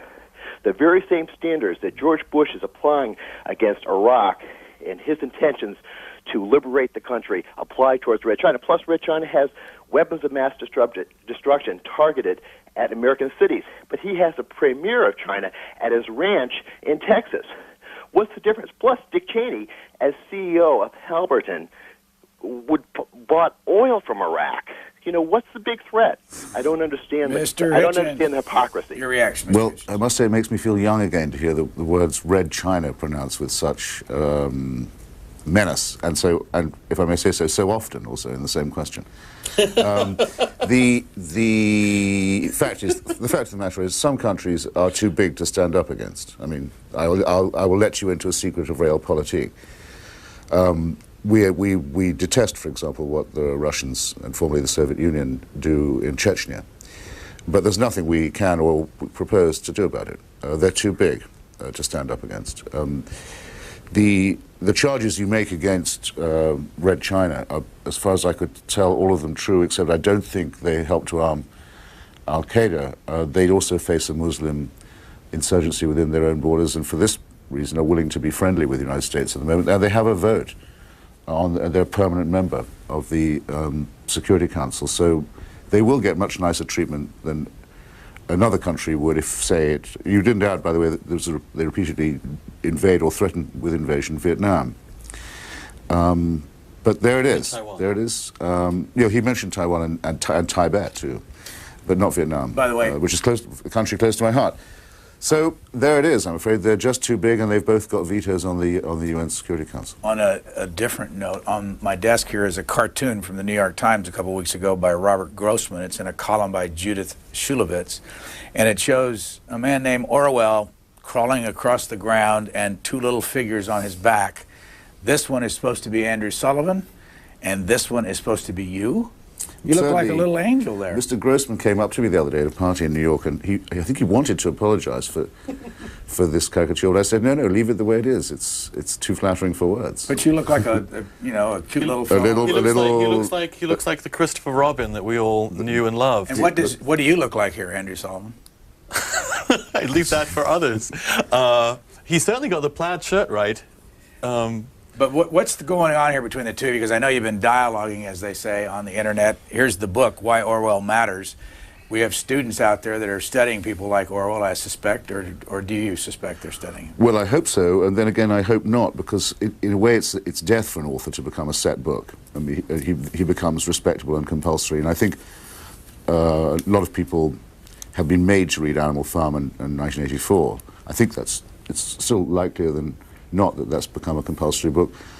I wrote my book partly to restore Orwell as a figure of controversy, as someone who was always in his lifetime involved in important fights on matters of principle. He never would have expected to become a sort of teacher's pet or role model, but it's still essential that people read. Was he a conservative or a liberal? Orwell was a socialist all his life, and quite a on quite a hard left definition of that too. Anti-Stalinist, but more towards the left opposition, sometimes called Trotskyists. Were you used to be a Trotskyist? I did, yes. Some of the best years of my life I gave to that. Learned a lot from it too. And it was on this program. It was on this program where you admitted that you were no longer a socialist. I'm afraid I had to say. Riverside, Illinois. Go ahead, please. You're on the air. Riverside, please go ahead. Hi, good morning, gentlemen. Hi. I have a question, but first, it seems to me that if the students were allowed a broader range of oversight, for example, I personally have deliberately joined organizations of the left and right. For example, I joined the National Organization for Women and the ACLU, and believe it or not, the John Birch Society. And the publications I subscribe to are a broad mix, both of yours, by the way. And it's fascinating. And one can only seem to come down on the right after reading all of these.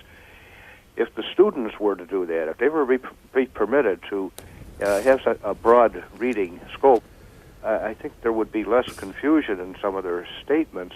However, it isn't permitted under the academic regimen we find throughout the country today. Caller, just stay right where you are. Wait a minute, hold on. Stay right where you are. I want to ask one of the students who's at the microphone, first of all, to introduce themselves. Who's the gentleman there? Tell us your name again. Alan. Alan, our caller from Riverside, Illinois, suggests that you're not given a broad range of reading in your classes. Would you agree with him?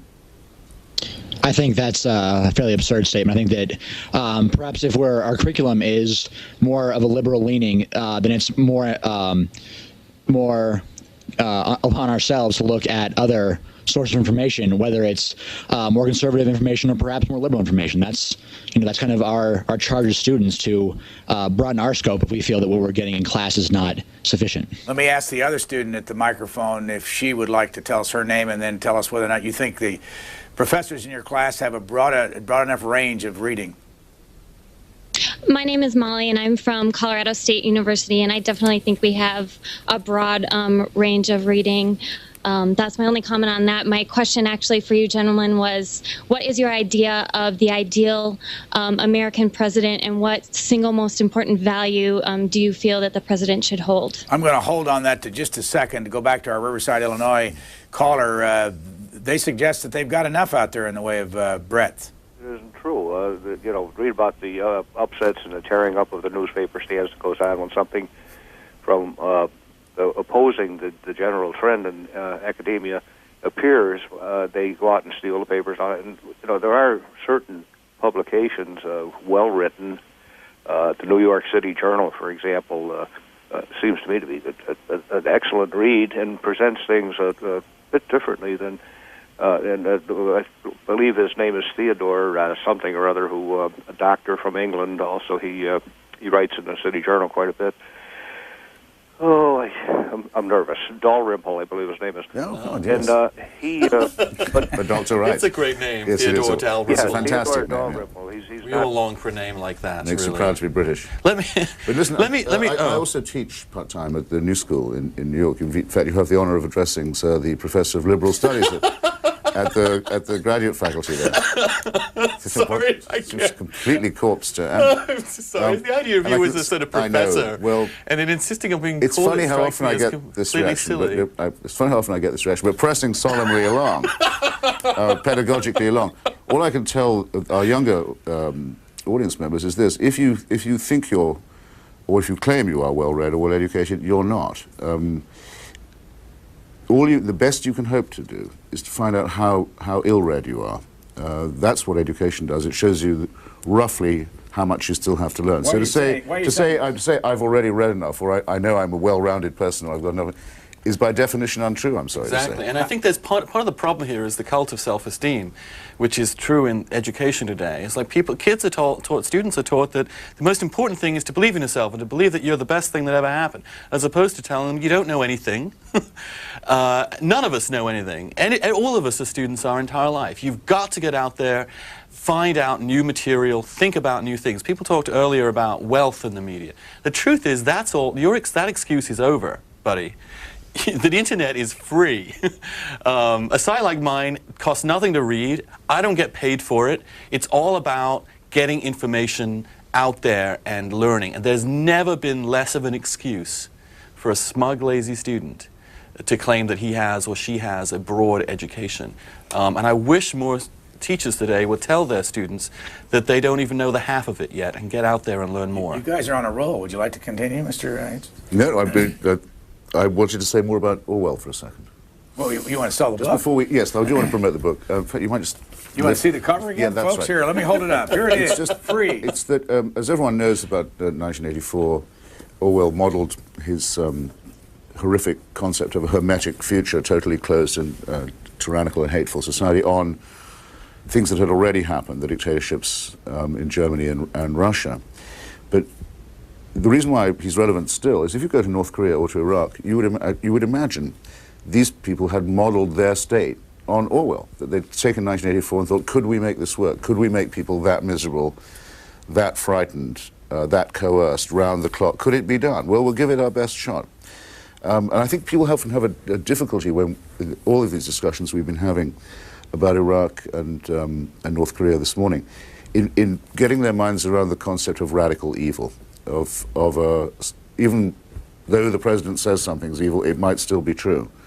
That there are dictatorships so horrifying that you wouldn't be able to imagine living in them for a day, but that they don't plan just to keep it at that. They have plans to try and inflict this misery further. And there is a temptation among people of liberal temper and a tolerant mentality, and among sort of reflective intellectuals too, in some ways to turn away from that, to say, no, it can't be that bad. Surely there must be some reasonable compromise we can come to here. The lesson of George Orwell's life is you can't compromise with totalitarianism at home, as it were, or abroad. The book is $24 by Basic Books, in case you're interested. Thank you. Coming up in 30 minutes, we go to the UN. They'll have a debate, 60 to 90 minutes, and a vote on the UN resolution that everybody's reporting will be passed. 14 to will be one abstention. Syria and the rest are reportedly on board on this. Our buses today are in Orlando and in Omaha, Nebraska. The C-SPAN school buses will be here for 30 minutes for the students from Colorado State University and the University of Denver. They're located out at the Cable Center, which is on the University of Denver campus. Our guests are Christopher Hitchens and Andrew Sullivan, who has a website called andrewsullivan.com. I'm about to promote you, and you want to interrupt. Athens, Georgia, you're on the air. Go ahead, please. I just wanted to ask, particularly Mr. Sullivan, about his views on selectively looking at history, because I think in the past 50 years, the U.S. has not really studied history. We've gotten involved in Panama, in Chile, in Zaire, in lots of places, and we really didn't see a long-term what we were hoping to achieve. We just wanted to replace a particular regime, and all we've done is cause worse problems for the people there. Oh, and here we go again. Let me counter that by saying absolutely we had a goal in this country over the last 50 years. That goal was to defeat the other totalitarian system, the Soviet Union, to liberate half the world from its tyrannical and disgusting rule. And if you look at South America, if you look at Eastern Europe, if you look at whole swaths of the world that now live in democracy that didn't before, the one major difference between that and tyranny was the United States of America. I am so tired of this blame America first attitude. I thought we'd gotten rid of it. And part of the problem is that the left won't let go of that.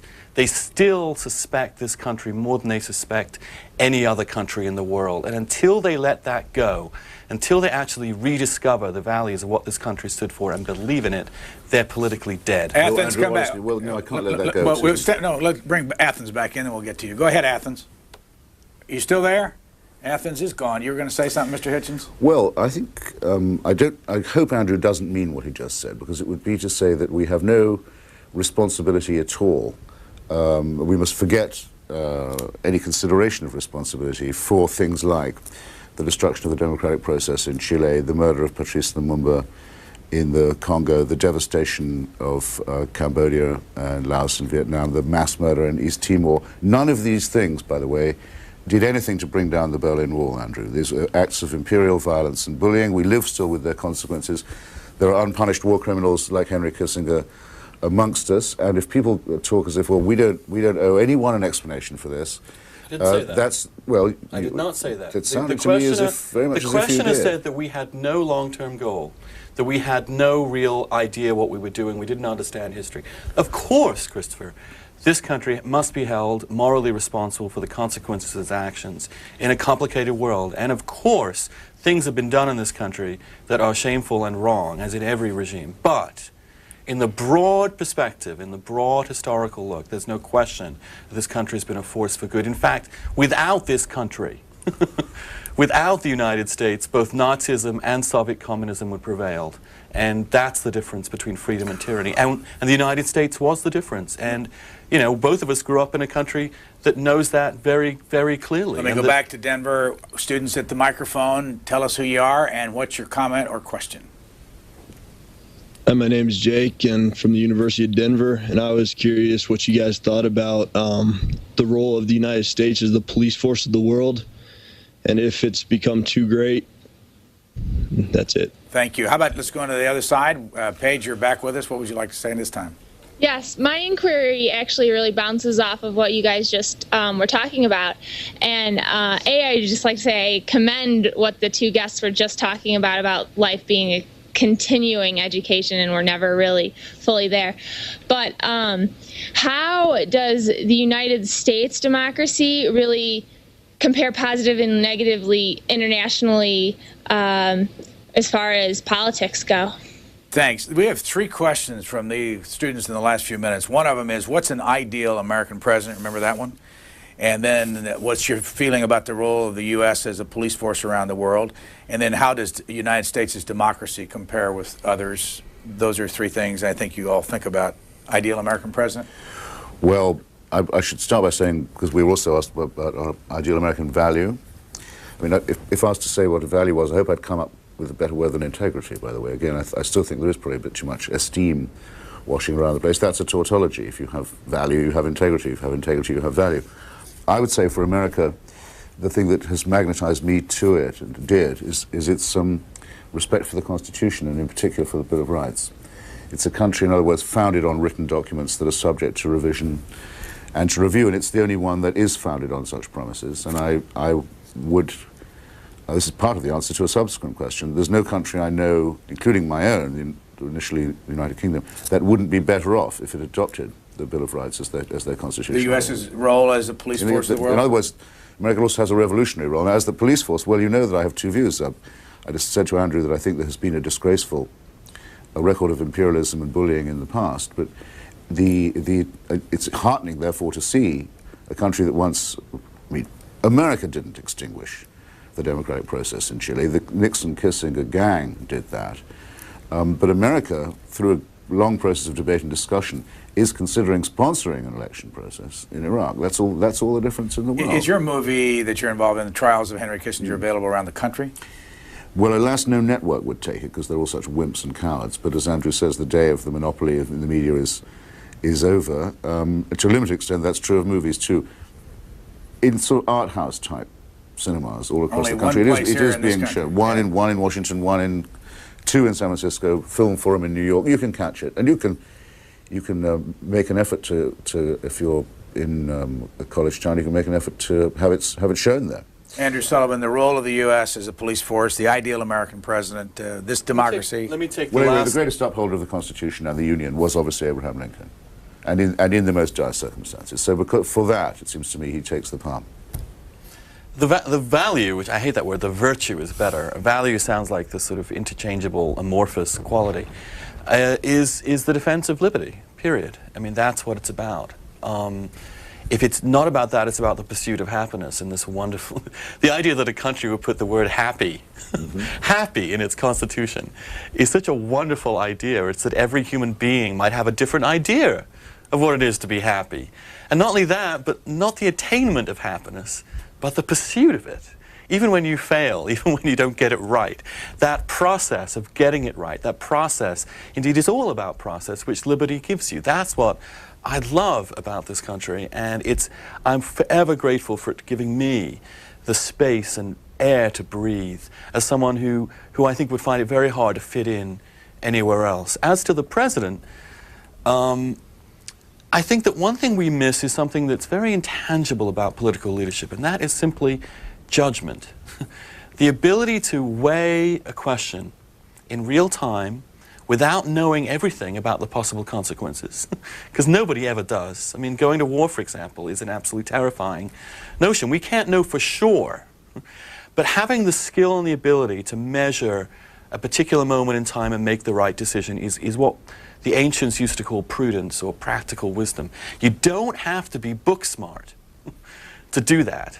You just have to have judgment. I actually think that our current president has it. I think people understand that. He doesn't have to have read, you know, Solzhenitsyn or Dostoevsky or Kafka or Machiavelli or Aristotle or George Orwell, but he has it, and just as Truman has it. And I must say, to counteract Christopher, the idea that he's unqualified, was unqualified, having been a two-term governor of one of a huge state in Texas, educated at all the best places, compared to someone like Jimmy Carter, he's immensely qualified, and indeed compared to someone like Harry Truman. By the way, I want to tell our audience, those of the teachers in the audience, we've been offering you that free, large timeline of American presidents. Told you a couple weeks ago we had 25,000 teachers that were answering up. We're now over 41,000, and we keep rolling with this. So those teachers out there that are interested in having this in the classroom, it's about 6 by 4 feet. cspan.org, and look for cspan.org/education or /classroom, and you'll find it. cspan.org/classroom. We have about 22 minutes till we go to the UN. We have Silver Spring, Maryland on the line. Go ahead, please. Yeah, I'm from Burtonsfield, but I could not say that. Anyhow, I support George Bush removing Saddam Hussein because, please don't cut me, those people are existing and surviving. They are not living life. But on the other way, Christopher is honest journalist. He knows history. He is a very good person. And Solomon, he loves, I think, Israel more than America because he caused problem for America. He wants war. Look at Europe, how peaceful it is. Please. Where did you say you were from? I'm from Ethiopia. We're friends of Israel. We don't hate Israel, but America should get peace. You know, we need peace. All right, thanks. Miami, Florida. Go ahead, please. You're on the air. Yes, please. Hello. Yes, go ahead, please. Yes, I just have a comment. America become a bully class of the classroom, and this is what's causing all the problems in the world. I don't understand why George Bush have such double standard everywhere in the world. If he's talking about weapon of mass destructions, so why he does not treat every country who have it the same way too? Israel have it too, and everyone knows that. And of course, Russia have it and China have it. And I only saw your program when that guy talked about China. And America really does not care only, obviously, about what they want, because they managed to best China about Taiwan. Taiwan is part of China. And if it's up to both of them to decide what's going to happen, why you put your nose there? If somebody comes and takes Hawaii and split it up, you're going to take it? And the other thing, too, Israel treats the Middle East very, very badly. The Palestinian, look what's happened to the Palestinian everywhere. And no one says anything. That's double standard, too. And always when there is a Christian people somewhere in the world they want to split, like in East Timor, America behind them 100%. But if there's some Muslim people who want sovereignty anywhere in the world, America stands against it. Let me remind you that the last two major wars that this country was engaged in, both in the Balkans and in the Gulf, were in defense of Muslims. American lives are put on the line to defend the Muslim minority under the fascist aggression of Slobodan Milosevic. So this is just baloney, I'm afraid. Also, to say that the United States was 100% behind East Timor is illiterate as well as, well, sectarian, I think, is what I'd have to call your attitude, sir. I mean, if you think the United States goes around the world looking for Christian minorities to protect and Muslim ones to oppose, I think you're merely a religious sectarian. Miami, where are you from originally? I'm Palestinian, and I'm a very proud American. I'm against Saddam Hussein. I wish he never got to power at all. I know he treats his people bad, but he treated his people bad when he was alive in the United States. He used a chemical weapon when he was alive in the United States in the early 90s and late 80s, and no one says anything. Now you say all that. It's true. How can you say nobody says anything? A moment ago you said no one ever says anything about the Palestinians. You must know that's not true. Only started with Saddam Presumably Hussein. also, if you're Palestinian, you would know that perhaps 20% of them are not Muslims. They're either Christians or of no faith. It's ridiculous to look at the world in terms of your confessional allegiance. You'll feel much better when you stop doing that. Allies, they don't say nothing about them. But if they're not their allies, you attack them all the time. Right. Thanks. Okay. Back to the students. What do you have to say out there in Denver? What school are you from? Give us your first name, please. Hi, my name's Abby, and I'm from Colorado State University. And my question is, do you think the American media has created a false sense of hope concerning the war on terrorism? Do you, Abby? I think it had in the beginning because I thought we were doing all right. You know, our efforts, you know, bombings, whatever, we're kind of helping. We're putting a dent on what we needed to. And then later it's like, well, it really didn't do much. So what's your attitude about the potential war with, as Mr. Hitchens would say, Saddam? When I think of war, it's kind of frightening. I go back and forth. Like, sometimes I'm like, we need to create peace and not war. And then other times, like, sometimes you got to take those necessary measures to take out those people out of office. When do you think you're going to get around to sorting that out instead of just feeling these things? I'm currently doing that right now, Good being for a you. part of this. Get on with it would be my advice. Get a move on. We've been at war. Yeah. We've been at war for There's a year really and a half, and no if you time haven't to made your lose. mind up now, you Go to really the should library. have. Go to the library. You have a comment, final comment, Abby?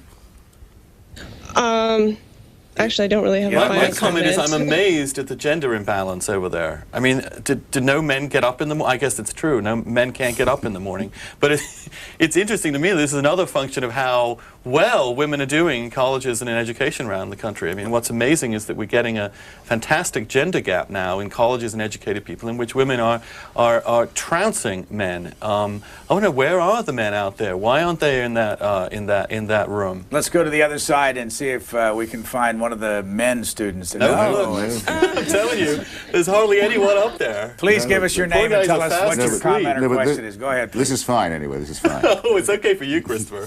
Go ahead. Go ahead. Some of us like Please a go little ahead, variety. Denver. Hi, I'm Summer, and I'm from Colorado State. And we've been talking about this virtue of trust in our government. And I find it very hard with the current inconsistencies in foreign policy. And I was just wondering how you gentlemen felt about that. Would you want to specify an inconsistency? Such as with Iraq, we opt for regime change, and with North Korea, we're more into containment and deterrence and diplomacy. We just did that. Because But we she just wasn't talked about listening. it. That's because the North Koreans already have the nuclear capacity. Once they get it, you're in a terribly difficult spot to counter it. And we have to thank Bill Clinton and Jimmy Carter for helping North Korea to get a nuclear capacity. Summer, what do you say about that? I guess I would have to say that, to me, North Korea is a bigger threat, and I think that we should be focusing on them, where in the news every day we're focusing on Iraq. No, wait, Angela. I don't know, perhaps you missed my gentle but authoritative take on this earlier. We've done this. I don't know when you showed up, but I told you how I'd been to the DMZ in Korea, noticed that the capital city of South Korea, Seoul, big capital of democratic country now, is only 20 miles away, how it would be destroyed in the first round of any renewed Korean hostilities. This is too high a price to pay if it can be avoided, and it looks as if it's possible that it can be. Makes it very different indeed from the situation with Iraq. You don't remember my saying any of this. How disappointing. Let's go to another student, please, in Colorado. Go ahead, please. Hi, hi. I had a comment for Andrew Sullivan. I was wondering why you have the feeling that we need to just move on and not focus on the past. I think it's important for us to look at the past and look at what our country has done, both good and bad, in order to understand what's going on today, and Absolutely. not just say, oh, we'll stop whining and... No, as long as it doesn't cripple you from action in the present or doing good things right now, of course. Nothing that I said should be interpreted to mean that we shouldn't examine our history. However, I do think that examining American history the past 50 years, we should give people a lot to be proud of in terms of what it has been able to do in expanding freedom and ending tyranny around the world. It's not without its blemishes, goodness knows. Absolutely, and I commend Christopher for bringing attention to those blemishes. Essex Junction, Vermont, you're on the air. Thank you for taking my call. First, I believe war has been declared on us, and whether we can debate the issue now, we will eventually have to respond to it. My question concerns inherent evil. And humans are capable of great good and great evil. And obviously this conflict and what's been declared on us is fueled by passion. And I want to know from the gentleman if they think that removing or containing Saddam Hussein will take care of the issue, or whether someone else will just come forward to replace him. It will not solve the issue for good. There will be further dangers. There are other entities. There is Tehran, there is Syria, there is places, people, organizations like Hezbollah who want to continue the war, and we'll have to go on. In the real world, there's no final, end to anything. The war, especially against evil, is constant in every generation. The question for our generation is whether we can recognize it when it's in our midst and act against it, because previous generations have failed sometimes to do that in a timely fashion. Dent, Minnesota, you're on the air. Good morning. I can't understand why we're having all the talk about war, just like deciding who can kill the most, and then sit around and talk about trying to settle it.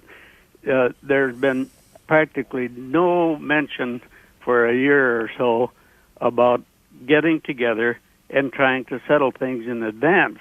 And then, if they can't, then decide who can kill the most. But why don't we get together with Saddam Hussein with a summit meeting and other nations and try and reverse the situation of the world and get to a modern civilization and come to some senses to try and settle things without being primitive cavemen-type people who can kill the most? Caller, why do you think we're not? Well, we don't hear anything about it. Practically no news comments about real effort, forced confrontation to talk about it and decide what can be done to settle the world down. We have had 11 years of dialogue and sanctions and any number of attempts of resolutions to get Saddam not to be a menace to the world and to his own people. 11 years of talking. I don't know how much more talking we have to do. Caller, what do you say to that? I've never heard about any big meetings between Saddam Hussein and the rest of the world. Well, I'll tell you, he's kind of a hard guy to get to see. He didn't even turn out until the last day of his own 100% election campaign the other day. He doesn't receive many visitors or many guests. He sends out as envoys. I can instance one person who I know. His name is Naji Sabri. You've seen him. He's the guy with the 8-piece suit and the smirk, shaking hands with Jacques Chirac. He's the foreign minister of Iraq. He has two brothers. Both of them have been tortured by Saddam Hussein, only one to death, the other not quite to death. What is it in your piece? Mr. Naji Sabri goes around as a broken, hollow, robotic hostage. What was your story as Saddam about Hussein's envoy? That's what he thinks about us. Is that he'll send out his morally destroyed prisoners. What was your story about Tariq Aziz, his son?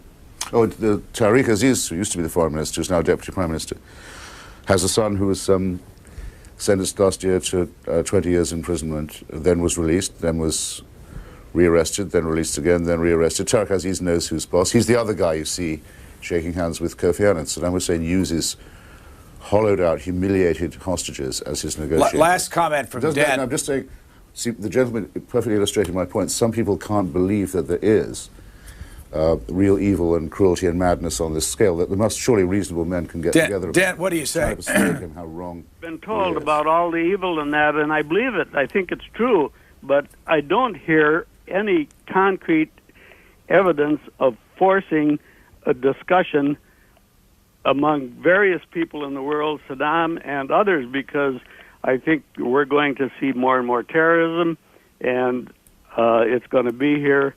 certainly well beyond my lifetime. All right, sir, thanks. Let's go back to Colorado. Jessica Lass, you're at the microphone. What would you like to say to us? I'm a student at the University of Denver, and I was just wondering if you think that our war on terrorism is a form of cultural imperialism. What do you think? I think personally that it is, that we're imposing what we think are the universal laws, but we're not taking into consideration other cultures and how they've been living and what they think is right. Mr. Sullivan. Where do we start? No one's forcing anybody to believe anything except the mullahs and dictators in those countries who will not allow anybody to think otherwise than the way they want us to think. We are a free country. They are slaves. Women in that part of the world, which you think is such a wonderful cultural example, are covered from head to foot, cannot vote, in some places cannot drive, cannot even get out of their houses. Now, you believe that that's a wonderful example of cultural diversity. I think it's obscene, an attack upon the basic rights of women, and I'm amazed to hear a young woman student defend that kind of enslavement of women across the world. Jessica, you want to say anything? Not even what I'm bringing up. Oh my gosh. I'm just saying that yes, the U.S. has a lot of preconceptions that we think that we know what is best for the rest of the world, which is not the case. Is it cultural imperialism to believe that the enslavement of women is wrong? I personally don't believe that it's the right thing to do, to go into another country and tell them what we think is right. Let me ask you that question one more time. Do you think that the enslavement of women is cultural imperialism? I mean, do you think the opposing the enslavement of women is cultural imperialism, that we should be ambivalent about that? No, personally I don't, but I don't think that the U.S. has the right to go in and do that. Why don't you stand up for your own beliefs? Let me go to another student on the other side, please. We're running out of time. Hold on, Mr. Hitchens. Please speak up. Tell us who you are.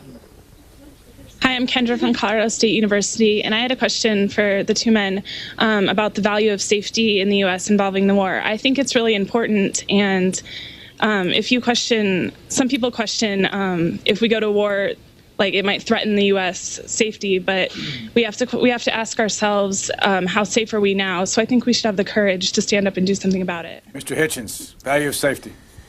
I think it speaks for itself, but I'm still preoccupied with, I think, was it Jessica before? Jessica, yes. Actually, what Andrew says about the treatment of women, or the maltreatment of women, though it's formally correct, doesn't apply to Iraq, but would apply to Saudi Arabia. Of course, Saudi Arabia is our ally, and there, if you will, Jessica, is your problem, because the United States actually doesn't try and impose its own values on a lot of its allies. It doesn't. It's even willing to surrender them. It tried to let the Saudis tell American soldiers, who the Saudis had invited onto their soil, that they couldn't drive if they were female, or they couldn't wear a cross or a Star of David if they were Jewish or Christian, because non-Islamic religions are banned in Saudi Arabia. We're running out of time. As they're not. It's, in a way, the United States is often not judgmental enough. But what you're inviting me to say is, do I think our values are superior anyway? Well, I think the values of the Bill of Rights are superior to the values of a theocratic dictatorship. That doesn't mean they need be imposed, but it means they must be defended. We're running out of time, and Andrew, there are 3 men students standing at the microphone, so we want to hear from all 3 of them before this is over. Give us your name. Congratulations on getting up in time. Go ahead. Andrew finally gets a break. Good morning. Thank you for being here. My name is Grant. I graduated from the University of Denver last year, and I had the privilege of being in the class with Doc Splain. I thank you guys for being here, and my comment is that I think regardless of what issue we're talking about, the most important thing is that we need to obtain accurate information, and I don't think that always happens in a textbook. Like many universities, I think my education was liberally biased at DU, but it was my responsibility to go out there and find other resources and to check the information. I've had the incredible privilege of traveling to Western Europe and also to Nepal, and from some of my real world experiences, you learn that there's so many different perspectives out there, and a lot of times I think as Americans we don't get all those. We have done some amazingly courageous things in our history. I don't agree with all of them, but I do believe in the freedom in America, and I think we have an incredible resource, the internet, to get accurate information, and I would just encourage all the students here today and also our viewers to do that. And if you're a student feeling you're only getting one side of the story in college, you can log on to andrewsullivan.com and get a whole range of different views. Thank you, Grant. He sounds like a budding Christopher Hitchens traveling around the world like that. Next student, please. Good morning. My name's Kevin Mullen, and I go to Colorado State University. My question, or actually a question that was imposed to us last night was, do we feel as though we are the September 11th generation? And I think that's a premature title to put on our generation, being as though we're 20, 21, and maybe older.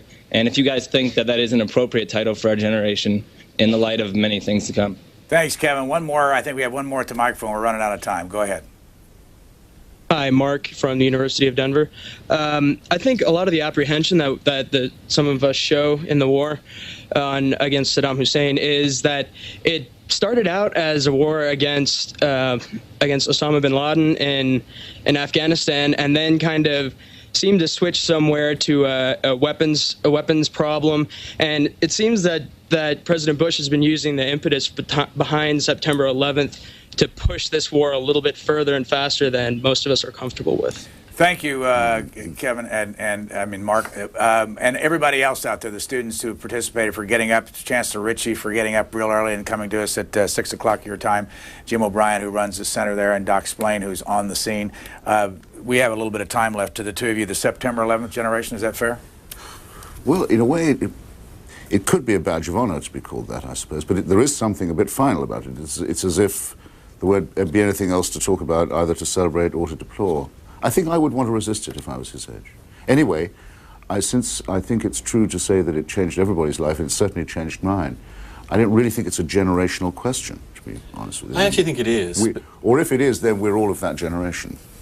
No, because I think I think that all of us are very strongly affected by the first event that happens in our lives that really does change our attitude toward the world. It has a major impact. You can see the boomer generation is completely made by the Vietnam War and Watergate.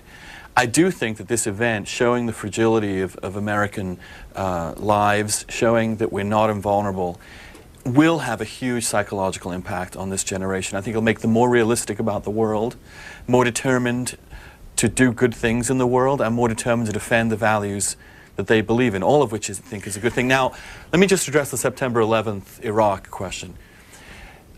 The issue is very simple in a way, it seems to me. What September 11th showed was that these people are capable of anything. They're prepared to kill people, innocent people, in large numbers. Now, we also know that what makes this particular era particularly dangerous is technology enabling these people to get access to things that could make a disaster like September 11th seem minor in comparison. I think we'll be lucky if we call the September 11th generation. There isn't another date that will live in greater infamy when these people get a hold of weapons of mass destruction. And the biggest and most dangerous supplier of such weapons of mass destruction surely has to be Saddam. That's the connection. Do you want September 11th with nukes again, or do you not? And can we wait for that to happen, or do we stop it now? Christopher Hitchens, the UN, the Security Council, 15 members. China's in the president's seat for this month. Do you like the UN? Do I like the UN? Uh-huh. It's a good place? Well, I like the idea of it. I wrote a very short book about it once, suggesting one or two ways in which it could be improved. But it's too vague a question, Brian, I'm afraid. I mean, yes, the UN is progress. It's an improvement over the League of Nations. It's an improvement over the war of all against all. It probably too much reflects the balance of power as it was in the Cold War. I want to thank Andrew Sullivan, who you can find at andrewsullivan.com. Every day. It's constantly updated. He usually writes in the middle of the night. Do you live here? I notice you're in Provincetown. I'm moving between living in Provincetown and here half the year, half there. And Christopher Hitchens, this book, again, we'll show them, is called Why Orwell Matters. Thank you. In your bookstores, $24, basic books. Or through Andrew Sullivan's excellent website. Are you going back again to anywhere other than the United States, but someplace in the world? Well, having just come back from Qatar, what I'd really like to do is go back to northern Iraq, and I'm hoping to do that soon. You're with the Kurds? Yes, and see. There's also going to be a big meeting of the Iraqi and Kurdish opposition soon to plan for what. I keep saying this, but I'll end on it too. We know we're already in the post-Saddam era in Iraq. We're just on the threshold. If all this is going to happen anyway, whether we will it or not, the Saddam Hussein regime, doomed for a long time, has now doomed itself. On your screen now is our American ambassador to the UN, John Negroponte, as he walks toward the hall where they're going to continue this debate. These are UN cameras that we're looking at. They are the only ones allowed in at this point. And we'll watch this debate and watch them assemble inside the